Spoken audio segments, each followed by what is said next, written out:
알겠습니다. 우리 전지현 전 행정관께서 이렇게 열을 올리는 이유가요. 당 내에서도요. 지금 현재 국민의힘 전당대회 분위기가요. 이 어대한 대세론이 한때 있었죠. 이 때문에 강한 견제 기류가 내부에서 아주 크게 형성이 돼 있습니다. 우리 국민의 힘을 책임지지 않는 정치, 염치 없는 정치에 맡길 수 없습니다.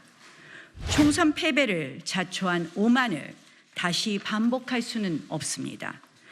윤석열 정부의 성공을 위해서는 가장 중요한 게 당정 관계입니다. 당정 관계를 파탄내는 그런 후보가 돼서는 안 된다. 경제와 민생의 비전을 제시하고 국민들에게 이것을 설명하는데 너무나 많이 부족했고 특히 당 쪽의 역할이 거의 전무하다시피 했다고 생각합니다. 어떻게 보면 한동훈 전 비대위원장 같은 경우는 이제 출마 선언만 딱 했을 뿐인데 나머지 당권 주자들의 공격이 일제히 포문을 열기 시작했거든요. 자, 이 신경전이 더 치열해질 것으로 보이는데 이 차별화 전략도 눈에 띕니다. 일단 나경원 의원과 윤상현 의원은 대선 불출마를 명확하게 밝히면서 나는 한동훈과 다르다 이렇게 선언을 먼저 한 것 같습니다. 그런데요, 그 나경원 의원과 윤상현 의원이 지금 대선 불출마 말씀하시는 것은 국민의힘 당원과 지지층의 바닥 정서를 잘 모르시는 것 같아요. 제가 왜 그렇게 말씀드리냐면 지금 국민의힘의 당원과 지지층을 만나보면 총선 결과로 마음의 상처를 입은 분들이 굉장히 많습니다. 그러면서 이분들은 지금 자존심이 상해있기 때문에 민주당의 이재명 대표와 대등하게 맞설 수 있는 굉장히 강력한 당대표를 원해요. 그러면 그런 강력한 당대표는 적어도 대선 주자급이어야지 나는 대선 안 나갈래. 관리형 당대표만 할 거야. 이렇게 해서는 그분들이 원하는 그 강력한 당대표가 될 수 없어요. 저는 나경원 의원이나 윤상현 의원도 나는 대선 안 나가겠다 이렇게 말씀하실 것이 아니라 나 이 당대표 정말 잘해서 우리 당의 지지율을 끌어올리고 나도 우리 당원과 국민으로부터 호명을 받는 정치인이 돼서 대선 나가고 내가 정권 재창출할 거다. 저는 이렇게 말씀하시는 것이 당 전체의 파일을 키우는 일이다. 그렇게 생각합니다. 네, 그리고 또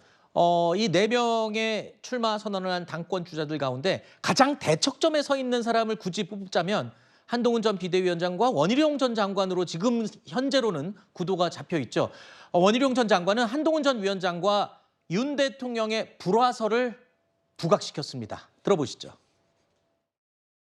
엘살바도르 특사 보고차 용산에 다녀왔고요.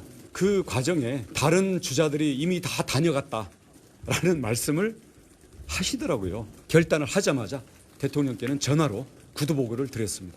비서실장한테 전화를 했는데 대통령한테 직접 전화를 드리는 게 예의 아니냐. 그래서 전화를 했는데 뭐 잘해봐라 이러고 끊었다고 말씀을 하시더라고요.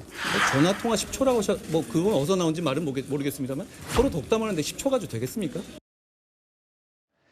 자, 원희룡 전 장관의 이야기의 의도는 알겠습니다. 그러니까 다른 후보들보다는 소외됐다. 이걸 아마 강조하고 싶었던 것 같아요. 한동훈 전 비대위원장은 소외됐다 그랬는데 이게 그 갈등을 부각시키려다 보니까 야당에서 공격 포인트를 줘버렸어요. 야당에.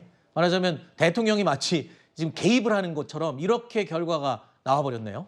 근데 뭐 약간 그 정도까지는 느껴지지는 않고요. 저는 뭐 지금 당연히 이제 다른 후보들도 아마 출마 선언 전에 계속 대통령 만나가지고 가벼운 이제 덕담 주고받은 것 같은데 저는 원희룡 전 장관의 약간 저 멘트가 굉장히 약간 좀 노림수가 있었다. 그리고 굉장히 노련했다 이렇게 조금 평가됩니다. 당연히 이제 본인은 대통령과 가깝고 한동훈 전 비대위원장은 대통령이랑 식사도 못했고 만나지도 못했고 전화만 통화한 사이다. 이거를 이제 부각하는 점인데 저는 원희룡 전 장관의 입장에서 보면은 선거 전략 측면에서는 굉장히 뭐 좋은 수다 이렇게 평가합니다. 그래요? 자, 그리고요. 이 당대표 선거, 이 선거에 중량감 있는 인물들이 잇따라 출사표를 던지면서 이게 정말 예측할 수 없는 부분이 있습니다. 결선 투표 가능성 이야기가 계속 나오고 있죠. 일리간 결선 투표가 이루어질 거예요. 어제 이런 걸 보면서 아는 당을 생각하시는 분들은 느끼실 거예요. 이거 정말 불안하다. 한동훈 위원장의 그 특검 받기 불안하다. 이것뿐만 아니라 뭐 대통령하고의 관계가 이제 신뢰가 없다는 것도 이제 만천하에 드러났거든요. 그래서 당연히 당심이 많이 바뀔 겁니다. 누구도 예측할 수 없는 질문을 하나 드리겠습니다. 어떠세요? 일단 결선 투표 얘기를 많이들 하시던데 두 분한테 여쭤볼게요. 갈 거라고 생각하십니까? 아니, 저는 갈 거라고 생각합니다. 아, 그래요? 왜냐하면 예선에서 아마 이 원희룡 장관이나 나경원 의원 간에는 치열한 저는 2, 3위 싸움이 벌어질 거라고 생각을 아하. 해요. 한동훈 위원장의 과반 득표를 받고 2위가 돼가지고는 결선으로 가기 위한 그 각축전이 치열할 거라고 생각을 하고 네. 이 결선 가서 그 예선에서는 일단 지금의 여론조사 나오는 대로 한동훈 위원장이 아직은 1위를 할 가능성이 많지만은 과반이라든지 결선 가서 1위를 할지 여부는 흔들리는 상황이 됐다. 지금 왜냐하면은 러닝메이트가 지금 다 구성이 됐단 말이에요. 근데 이 러닝메이트라는 거는 어떤 본인의 약점을 보강을 하고 예를 들면 뭐 당 조직력이라든지 정무감, 당무 경험이 있고 이런 분들이 돼야 되는데 네. 지금 거론되는 사람들이 장동혁, 박정훈, 진종호 의원이거든요. 네. 다들 초선이고 장동혁 의원은 원래 한동훈 위원장의 사람이고 이분은 1.5선이란 말이에요. 네네. 박정훈 의원도 지금 그 당선되자마자 제일 먼저 한 얘기가 뭐냐면 당대표로 적합한 사람은 배현진 의원이다 이런 얘기를 했었거든요. 근데 갑자기 한동훈 당대표를 믿는다? 어떤 조직력이라든지 당무 경험, 정무 경험